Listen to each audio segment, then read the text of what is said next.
ये टेक में इतनी धुलाई क्यों हो रही है? क्योंकि टेक में नॉर्मली आप देखिए टेस्ला करीब 11% टूटा, और जहां पर बाकी अमेरिकी बाजार या फिर ग्लोबल मार्केट्स में चाइना लिंक स्टॉक्स में तेजी थी, इन्होंने तो रिवर्स गियर में गाड़ी डाल दी है।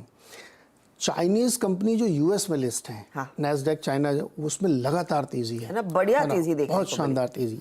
लेकिन हमारे एक्चुअली टेस्ला था हेडेक कल का, नॉट ओनली कल तो 13% गिरा, आफ्टर मार्केट 2% और गिर गया वो। टेस्ला 13% जो गिरा है इस साल 2022 में 69% गिर चुका है। और जब से इन्होंने ये ट्विटर खरीदने का ऐलान किया तब से उसकी लगातार धुलाई चल रही है। उन्होंने खुद भी शेयर बेचे हैं तो सेंटिमेंट और गया है, और वो लगातार स्टॉक गिरता रहा। उसके दो रीज़न इमीडिएट बताए जा रहे हैं। कल का रीज़न ये बताया जा रहा है कि चाइना में जो शंघाई में इनकी फैक्ट्री है उसमें ये सिर्फ 17 दिन काम करेंगे जनवरी में। क्यों? बहाना ये बताया गया कि चाइनीज़ न्यू ईयर के समय में एक्सटेंडेड छुट्टी पर चले जाएंगे, तो केवल 3 जनवरी से 19 जनवरी के बीच में काम होगा, बाकी दिन फैक्ट्री बंद रहेगी। तो लगभग आधे महीने अगर आपकी फैक्ट्री बंद है तो प्रोडक्शन अपने आप आधा हो जाएगा जी। बहाना ये बताया गया कि हम तो एक्सटेंडेड छुट्टी पर जा रहे हैं न्यू ईयर, चूँकि चाइना में एक हफ्ते 10 दिन की छुट्टी होती है। लेकिन दरअसल फैक्ट ये है कि डिमांड नहीं आ रही है। जो इनके जो सबसे बिकने वाली गाड़ियाँ हैं उसमें आपके लिए मौका है, $7,500 का डिस्काउंट चल रहा है। तो 7,500 और बाद में देने कितने पड़ेंगे? डिस्काउंट तो हम मैनेज कर लेंगे, देने बाकी अरे 80-90 लाख रुपए तो आराम से दे सकते हैं।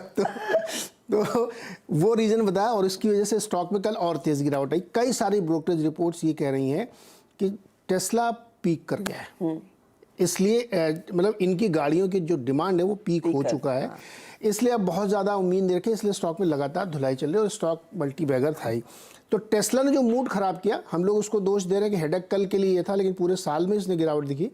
एप्पल भी पीछे नहीं है, वो भी जून 2021 के बाद के लोएस्ट लेवल पे जाके बंद हुए हैं, और उसमें भी यही दिक्कत है कि उन्होंने भी प्रोडक्शन कट किया है चाइना में अपना, इसलिए किया है कि डिमांड नहीं आ रही है, सप्लाई डिस्टर्ब हो रही है।